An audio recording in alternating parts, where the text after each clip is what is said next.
अध्याय 7 नियंत्रण एवं समन्वय।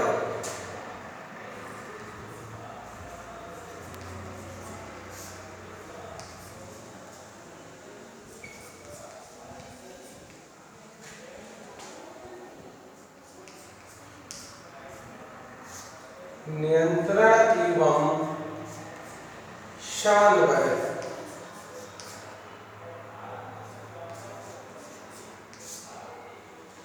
तो पिछले अध्याय में हमने सजीवों में अनुरक्षण अथवा रखरखाव कार्य में संलग्न जैव प्रक्रमों के बारे में पढ़ा था।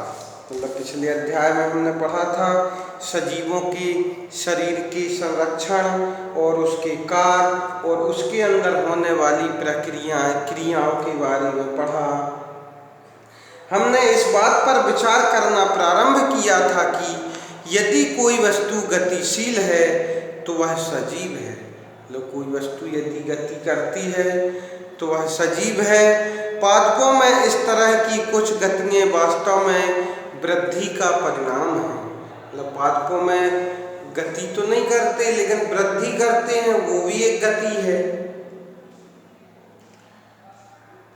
एक बीज अंकुरित होता है और वृद्धि करता है और हम देख सकते हैं कि नवोद्भिद कुछ दिनों में गति करता हुआ मृदा को एक ओर धकेल कर बाहर आ जाता है। नवोद्भिद मतलब नया पौधा, और जब अंकुरित करके मृदा मतलब मिट्टी को नीचे करके वह ऊपर आ जाता है।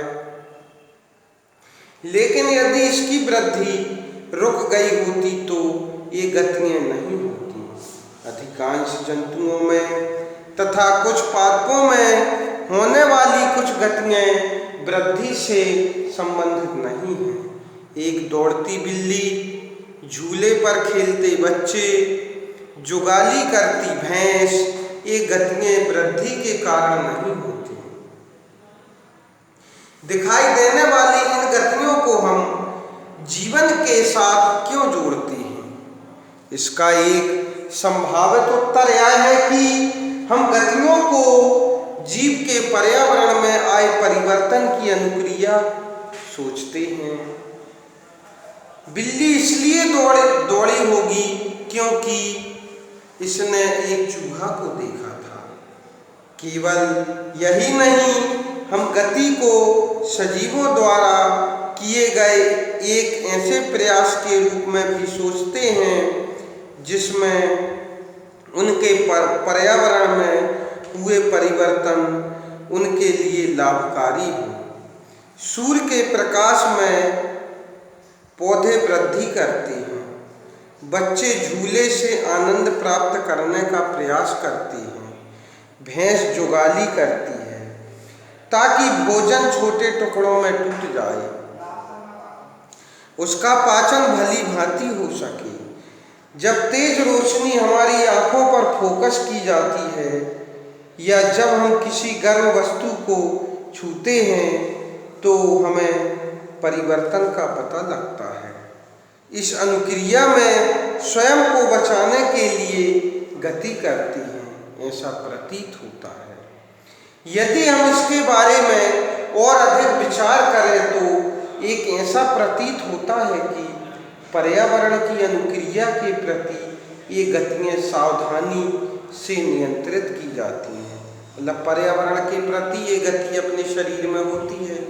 पर्यावरण में प्रत्येक परिवर्तन की अनुक्रिया से एक समुचित गति उत्पन्न होती है।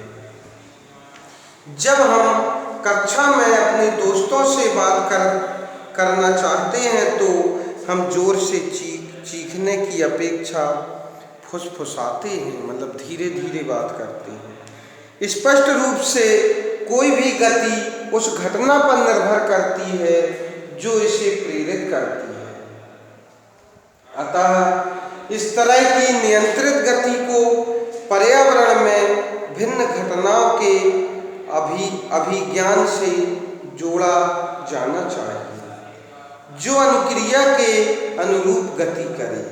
दूसरे शब्दों में सजीवों को उन तंत्रों का उपयोग करना चाहिए जो नियंत्रण एवं समन्वय का कार्य करती है। बहुकोशिकीय जीवों में शरीर संगठन के समन्वय सिद्धांत को ध्यान में रखते हुए यह कह सकते हैं कि विशिष्टीकृत ऊतक का उपयोग इन नियंत्रण एवं तथा समन्वय क्रियाकलाप में किया जाता है।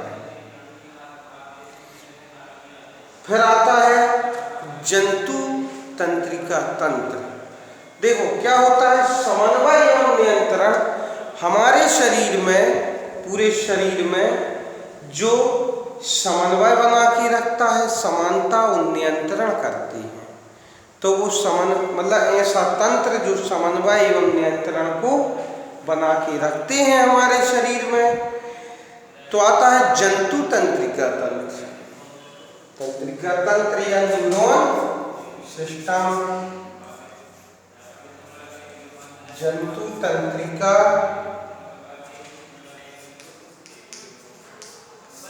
तंत्र।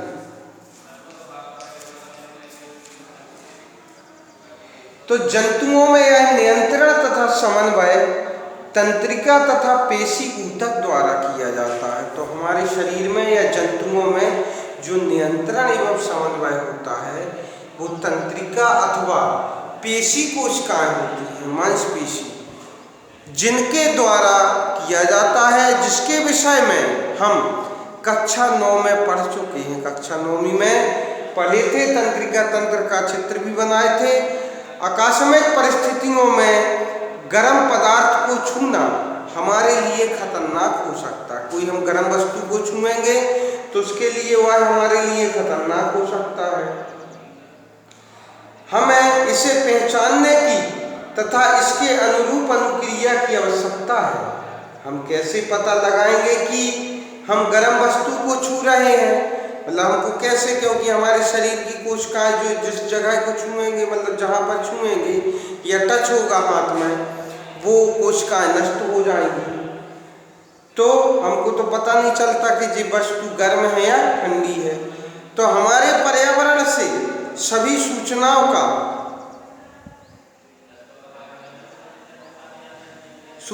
का पता कुछ तंत्रिका कोशिकाओं के विशिष्टीकृत सिरों द्वारा लगाया जाता है। ये ग्राही होते हैं, मतलब ग्रहण करते हैं, हमारी ज्ञान इंद्रियों में स्थित होते हैं।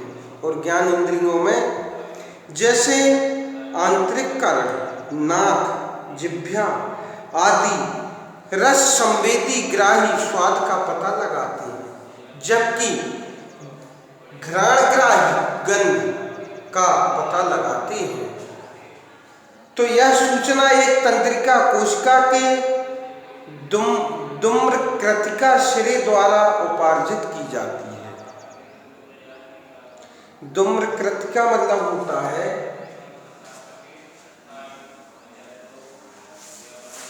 एक तंत्रिका तंत्र होता है।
धागे जैसी रचनाएं निकली होती हैं, जिकेंद्रक कहलाता है।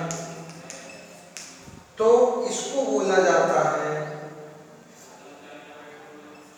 दुम्रिका, जो किसी भी संवेदनाओं को ग्रहण करता है और एक रासायनिक क्रिया द्वारा यह विद्युत आवेग पैदा करती है। यह आवेग दुम्रिका से कोशिका काय, मतलब जो पूरा भाग जो कोशिका जैसे बना है तो इसको कोशिका काय बोला जाता है। कोशिका काय तक जाता है और तब तंत्रिकाक्ष, मतलब जी वाला भाग इधर से, इसको बोलते हैं तंत्रिकाक्ष। तो तंत्रिकाक्ष या एक्सोन भी बोला जाता है इसको, में होता हुआ इसके अंतिम सिरे तक पहुंच जाता है। इधर तक अंतिम सिरे तक, इसके अंतिम सिरे तक पहुंच जाता। एक्सोन के अंत में विद्युत आवेग कुछ रसायनों का विमोचन करता है और ये रसायन रिक्त स्थान या सिनेप्स या सिनेप्टिक दरार को पार करते हुए अंगुली तंत्र, क्योंकि अब इस प्रकार से बहुत सारी तंत्रिकाएं हैं तो अंगुली तंत्रिका तंत्र में फिर जाके चला जाएगा, इससे अब दूसरी तंत्रिका तंत्र जुड़ी होगी। तो अंगुली तंत्रिका तंत्र की दुम्रिका में इसी तरह से विद्युत आवेग प्रारंभ करते हैं। यह तंत्रिका या शरीर में तंत्रिका आवेग की मात्रा की समन्वय योजना, इसी तरह एक अंतःग्रंथन या सिनेप्स अतः ऐसे आवेगों की तंत्रिका कोशिका से अन्य कोशिका जैसे कि पेशी कोशिका या ग्रंथि तक ले जाती है।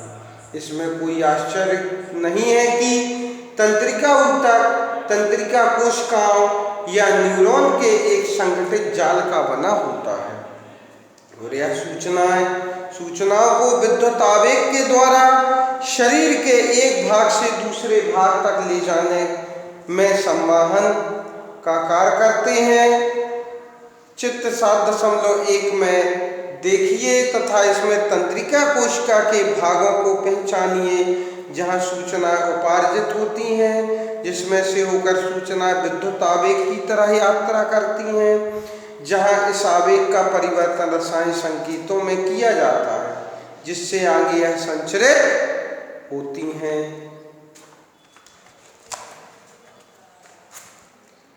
जब नाक बंद होती है तो आप चीनी तथा भोजन में के स्वाद में कोई अंतर महसूस करते हैं? यदि हाँ तो आप सोचते होंगे कि यह क्यों होता है। इस तरह के अंतर जानने के लिए और उसके संभावित हल खोजने के लिए पढ़िए तथा चर्चा करिए। जब आपको जुखाम होता है तब भी क्या आप इसी तरह की स्थिति का सामना करते हैं? अब इसके आगे कल पढ़ेंगे। ये चित्र बनाना है तंत्रिका कोशिका का और इसको चित्र बनाना सीखना है।